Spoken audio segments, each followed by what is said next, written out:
अस्सलाम वालेकुम brother and sisters, welcome back to the my channel doctor Muslima. So मैं अपना इंट्रोडक्शन दे दूँ। मेरा नाम सुंबुल है एंड अभी मैं मौलाना आज़ाद मेडिकल कॉलेज के फर्स्ट ईयर के स्टूडेंट हूँ एंड मेरे नीट 2023 में 671 मार्क्स आए थे आउट ऑफ 720। सो देखो, ये वीडियो मेनली किस टॉपिक पे होने वाली है कि आप लोग की बहुत क्वेरीज आ रही थी कि आप लोग के मार्क्स स्टक कर गए 500 550 एंड ऐसी, मतलब कि स्टक कर गए, इंक्रीज नहीं हो रहे मार्क्स। आपने सब कुछ ट्राई कर लिया।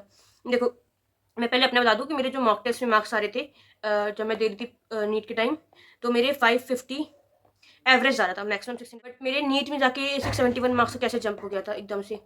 एंड ऐसा नहीं है कि आप लोग नहीं कर सकते। और देखो कि 550 वाले बच्चे डिजर्विंग नहीं होते या फिर इन लोग की तैयारी सही नहीं होती। इन लोग की सारी तैयारी सही होती है, बट कुछ चीज़ें फैक्टर्स होते हैं जो अफेक्ट करते हैं हमारी मार्क्स को इंक्रीज करने में। वही मैं बताऊंगी इस वीडियो में। एंड ऐसा भी है कि जो 550 वाले रेंज के बच्चे हैं ना, बहुत ज़्यादा बच्चे होते हैं इस रेंज के। एंड जैसे कि इस 550 के अराउंड 30,000 ऐसी कुछ इसके अराउंड जाती है रैंक।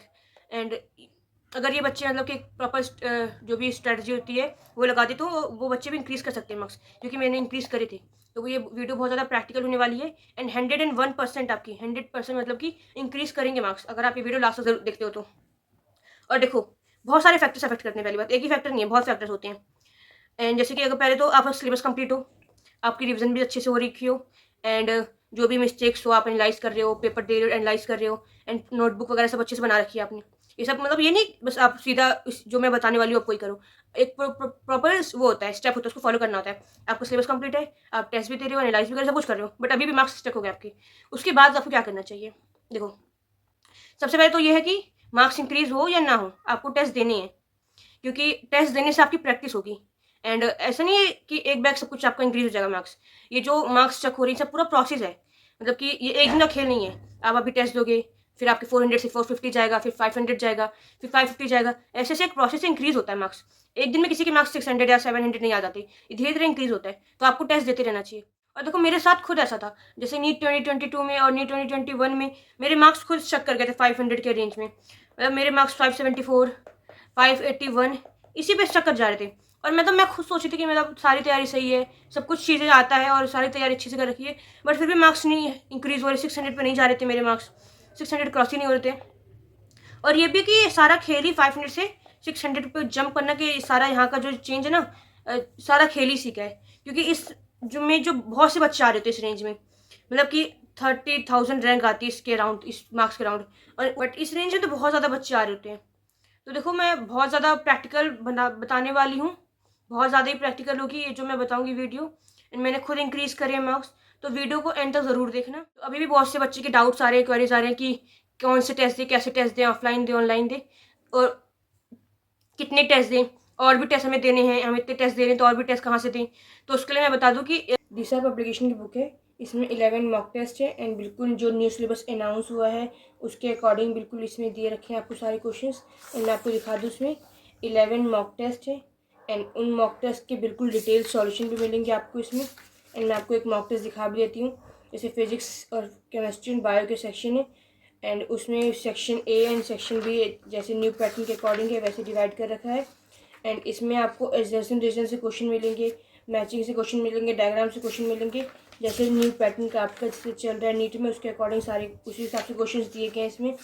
एंड बायो में भी आपको दिखा दूँ मैं, जैसे कि स्टेटमेंट से क्वेश्चन लिए गए हैं, एडजेसेंट रीजन से भी क्वेश्चन लिए गए हैं एंड साथ में डायग्राम से भी क्वेश्चन बनाए गए हैं। एंड आप बिल्कुल ऑफलाइन वाली फीलिंग ले सकते हैं, आप एक साथ में ओमार रख लें एंड फिल करते रहें तो बिल्कुल ऑफलाइन वाली फीलिंग आएगी आपको। एंड मैं आपको उसका दिखा दूँ डिटेल सॉल्यूशन भी, जैसे आपको दे रखा है, बिल्कुल डिटेल सॉल्यूशन दे रखा है पूरा आपका।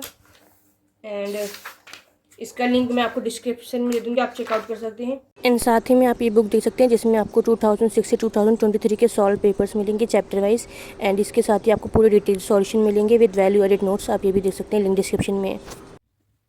तो अब बात करते हैं बेसिकली आपको करना क्या है। आपने सब कुछ ट्राई कर लिया, सिलेबस भी कंप्लीट है, रिविजन भी कंप्लीट है, बट फिर भी आपके मार्क्स स्टक है।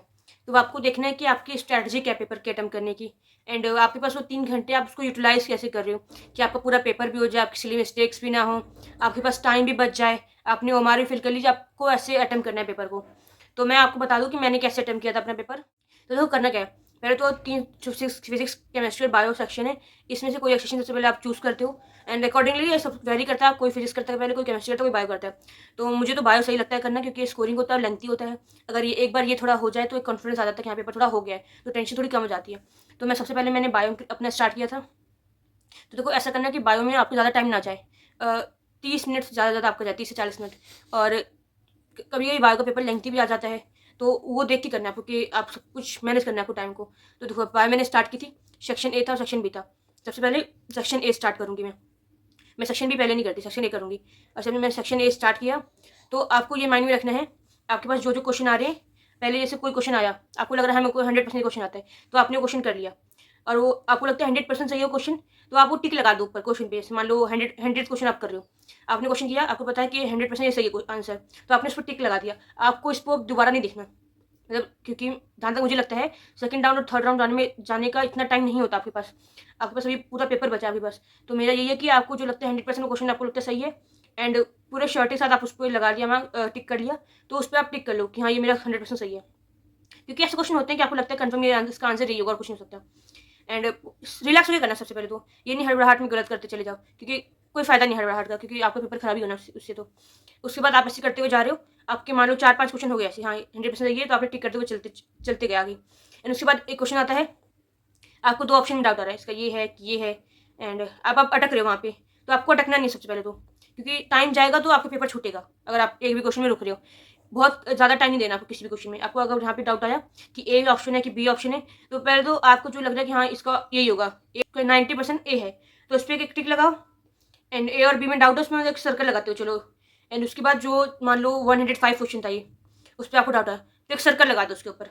यहाँ आपको इस पर राउंड 2 में देखना है इस क्वेश्चन को, बट अभी आपको रुकना नहीं है, आगे बढ़ो। बट ये कि आपको ऑप्शन में डाउट है तो आप आगे बढ़ गए, लेकिन फिर आप ऐसे क्वेश्चन कर रहे हो, 4-5 क्वेश्चन फिर आपने ऐसे करे एंड आपको लग रहा है ये सही है सारे क्वेश्चन, तो आपने टिक लगाते हुए चल रहे हो। फिर एक क्वेश्चन आया, मान लो 120th क्वेश्चन है, आपको डाउट आया इस पर कि इसमें भी ए और बी है, या फिर मान लो एजर्सन रीजन वाला क्वेश्चन हो गया, इसका मतलब कि एजर्सन सही है रीजन गलत है, आपको अभी डाउट आ रहा है चूज करने में कि 1 भरूँ कि 2 भरूँ, तो आपके पास डाउट आया। फिर आपने आपके अकॉर्डिंग जो आंसर आपको लग रहा है ना, आपने उस वक्त कर लिया, बट स्टिल आप उसमें श्योर नहीं हो, तो आप सर्कल लगा दो उस क्वेश्चन पे। तो मतलब ये है कि आप उस पर ज़्यादा सोचना नहीं है कि हाँ मैं इसको करके ही जाऊँगा आगे, क्योंकि जैसे मैं करती थी ना, जब मैं पहले करती थी, तो मेरे को ये लगता था ना कि मैं सेकंड राउंड में दोबारा आ ही नहीं पाऊंगी। तो मेरे को ये था कि मैं उसी वक्त डिसीजन लूँगी आंसर का, कि हाँ मेरे को ये डिसाइड करना है इसका आंसर ए है बी है, मैं इसी वक्त ही लूँगी। तो मैं अपने यहाँ उसी वक्त डिसीजन ले लेती थी आंसर हाँ ए ही है, तो फिर मैं उस वक्त कर देती थी और सेकंड राउंड में आती नहीं थी, और फिर ओ हमारे वही फील करती थी। और मोस्ट ऑफ द टाइम यही होता है ना कि आप जब उसी वक्त डिसीजन लेते हैं ना, एक तो पहले बता आपको डाउट आया एंड आपका माइंड थोड़ा हड़बड़ा जाता है उसमें, और फिर डाउट भी आया और आपने 100% डिसीजन भी ले लिया, तो 90% केस होता है कि गलती हो जाता है वो। तो देखो फिर ये नेगेटिव में जाएगा। तो आपको ये करना ये है कि हाँ आपको डाउट आया, आपने करा। और इवन ऐसा भी होता था कि ज़्यादा टाइम भी मेरा कंज्यूम जाता था, सेकंड राउंड तो आता ही नहीं था, ऊपर से क्वेश्चन छूट भी जाते थे। तो आपको करना यही है कि आपको डाउट आया क्वेश्चन में, आपने करा, आपको लग रहा है ए और बी में से कोई है, आपने सर्कल करा, आपने आपका जो लग रहा है 90% आपको लग रहा है ये आंसर, आपने उस पर करा भी टिक, बट आपने सर्कल लगा लिया। बट ज़्यादा टाइम नहीं लगाना, आपको उतना ही टाइम में लगाना जितना आप एक क्वेश्चन इजीली कर पाए थे, उतना ही टाइम देना इसको भी। बट आपको श्योरिटी के साथ नहीं जाना कि हाँ 100% मेरा यही आंसर है। अभी आप उस पर सोचोगे, आप राउंड 2 पे उस पर जरूर आओगे, ये आपको दिमाग में रखना है। उसके बाद ऐसे ही बढ़ते चले गए। फिर ये सब यही करना है पूरे पेपर में कि आपको डाउट आ रहा है, ठीक है, आपको ये 100% सही है, टिक लगाया, आपने कर लिया। तो जब मैंने ऐसे किया था ना, तो मेरे बायो में मोस्टली क्वेश्चन हो गए थे, बट अभी भी 10 से 20 क्वेश्चन ऐसे थे जिसपे आई थिंक 15 क्वेश्चन ऐसे थे जिसमें मुझे डाउट था, सर्कल था। क्योंकि एजर्सन रीजन वाले क्वेश्चन आते हैं, स्टेटमेंट वाले क्वेश्चन आते हैं, तो कहीं ना कहीं डाउट रह जाता है। तो मैंने यहाँ पे यही किया था इस बार कि जो 100% सही थे मैंने टिक लगाए, और जो डाउट वाले थे मैंने उस पर सर्कल लगा दिया कि मैं इस पर आऊँगी दोबारा से, और मैं इस पर श्योर नहीं हूँ और मैं इसका आंसर नहीं फिल करूँगी। तो मैंने वही किया था। एंड उसके बाद मैंने केमिस्ट्री स्टार्ट की थी, एंड केमिस्ट्री थोड़ी इस बार की ट्रिकी थी, जैसा पता है आपको सबको 2023 का, बट स्टिल मैंने ये था कि मेरे को जो आता है वो करते हुए जाना है, और फिर जो डाउट है उस पर सर्कल लगाना है। तो केमिस्ट्री भी करते करते ऐसे बहुत से क्वेश्चन हो गए थे, बट उसमें भी डाउट वाले क्वेश्चन बहुत ज़्यादा रह गए थे, 10 से 15 क्वेश्चन डाउट वाले थे। तो ये डाउट वाले क्वेश्चन हो गए। और हाँ सेक्शन बी भी करना था, हाँ बायो का जैसे बता रही सेक्शन ए और सेक्शन बी, तो मैंने सेक्शन ए कर लिया। और सेक्शन बी का ऐसे था कि मैंने साथ साथ कर लिया था, मैं अलग अलग से नहीं करती, क्योंकि एक बार बायो का पेज बना हुआ है दिमाग में, तो बायो का सेक्शन या सेक्शन भी साथ में करो, एंड ऐसे हर सब्जेक्ट का सेक्शन या सेक्शन भी साथ में कर लो तो ज़्यादा सही है। तो और सेक्शन बी करने का तरीका मैं बता दूँ कैसे करना चाहिए, क्योंकि उसमें आपको पता है कि 15 क्वेश्चन होते हैं, आपको 10 डिसाइड करने हैं उसमें से। आपको 10 ही डिसाइड करने हैं, आप ये नहीं 11 करके आओगे तो आपको एक्स्ट्रा मार्क्स मिलेंगे। 10 ही क्वेश्चन करने हैं। उसके लिए देखो ऐसा कि एक तो ये भी गिनना प्रॉब्लम जाती है कि कितने क्वेश्चन करे मैंने। अब बार-बार पेज पे बैठ के आप क्वेश्चन नहीं देख सकते ना कि मैंने 1 क्वेश्चन अटेम्प्ट किया, 2 क्वेश्चन अटेम्प्ट किया। तो वही तरीका इसमें भी करना है सेक्शन बी में कि मान लो आपने पहला क्वेश्चन किया, आपको लगता है 100% सही है, टिक लगाया और उस टिक के ऊपर एक 1 भी लिख दो कि हाँ, एक क्वेश्चन आपको सही हो गया, मतलब कि 10 में से 1 हो गया। फिर आपने एक क्वेश्चन किया, आपको लगता है कि हाँ 100% सही है, टिक लगाया और 2 लिख दिया, हो गया। और आपको अब थर्ड क्वेश्चन पे आपको डाउट आया इसके ऊपर, अब डाउट आते इसको छोड़ देना है, सर्कल नहीं लगाना, छोड़ दिया। और अगर आपको लगता है आपको आता है मतलब कि हाँ आप कर सकते हो या फिर थोड़ा वो है ट्रिकी है तो सर्कल लगाओ। अदरवाइज आपको लगता है बिल्कुल नहीं आता तो कुछ नहीं करना, छोड़ दो, आगे जाओ। फिर आप ऐसे अगले क्वेश्चन पे गए, आपको लगता है 100% आपको आता है, सही है, टिक लगाया, थर्ड, तब 3 लिखो इस पे क्योंकि आपके 2 क्वेश्चन हो गए तो आप इस पे 3 लिखोगे। ऐसे करते करते ना 15 क्वेश्चन होंगे आपके पास, उसमें से आप 8 क्वेश्चन ऐसे जरूर निकाल लोगे जो आप 100% कर लोगे सही। क्योंकि बस ये कि आपका टाइम आपको बचाना है। इसमें यह ना कि आपको हर क्वेश्चन आपको मिले करने को, ये होना चाहिए मेन। क्योंकि कहीं ना कहीं आपको चीज़ें आ रही होती है बट टाइम की वजह से आप नहीं कर पाते। बट ये जब तरीका है ना कि आप टिक लगा दो फिर 100% सही है, तो इससे आपका टाइम बचता है और आपको ज़्यादा टाइम नहीं देना किसी क्वेश्चन पे। कभी कभी ऐसा ईगो आ जाता है कि हाँ मेरे को क्वेश्चन आता है, मैं कर लूँगा, आंसर निकल जाएगा, इसके चक्कर में इतना टाइम लगा देते हैं उस क्वेश्चन पे कि आपको टाइम बचता ही नहीं ज़्यादा। फिर ये हो गया, आप ऐसे करोगे 8 क्वेश्चन आपके आराम से हो जाएंगे। बाकी फिर जो वैसे वाले क्वेश्चन थे हाँ आप कर सकते हो, आपको हो जाएगा, तो आपने उस पर सर्कल लगा लिया था।